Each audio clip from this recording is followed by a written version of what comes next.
With first, next, then, students will have activities where they complete things first, next, and then. And what I love to do is I love to use this activity to differentiate. So what I'll do is I'll come over to my learning management system. And you can do this in Canvas, Microsoft Teams, Schoology, and Google Classroom. I hit create and I create a Kami assignment. Once I create that Kami assignment, I'm able to type in the activity.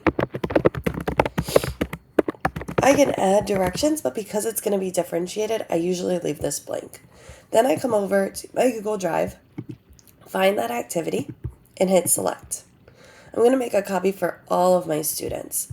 I can even turn on feature controls if I wanted to, which allows my students to not have all of the different tools in Kami available.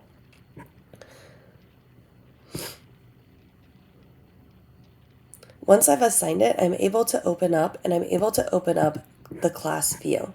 So I'm able to go to that assignment and click open with Kami. Once I open it up with Kami, I'm able to see all of my different student screens at the exact same time. And it's really, really helpful. So let me go ahead and get a student to open this up. It can be really, again, helpful for me to differentiate my classroom based on my students' needs. So my students come in, they go over to their classwork, and they open up that assignment in Kami.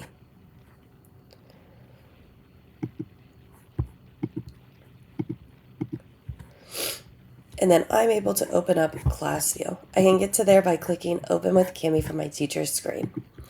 And now I can see all of my different students at the exact same time.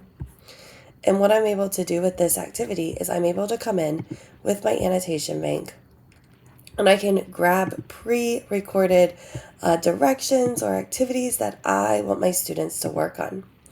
So I can say, hey, I want you to first watch, Touching Spirit Bear.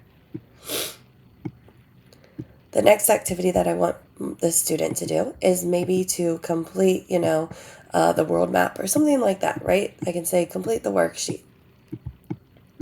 My students are able to come in and they can even use their tools to check off as they've completed these items to let me know, hey, I'm done, I need a teacher check.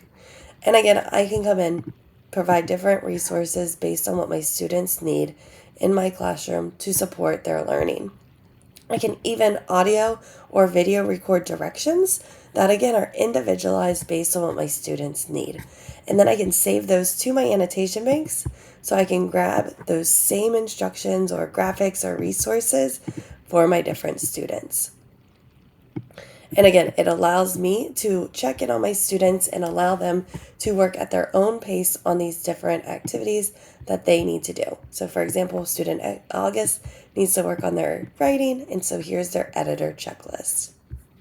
So go ahead and give this a try, trying that first, next, then strategy, but also tying it in with Class View where you can easily differentiate and provide your students different supports that they might need to be successful in your classroom.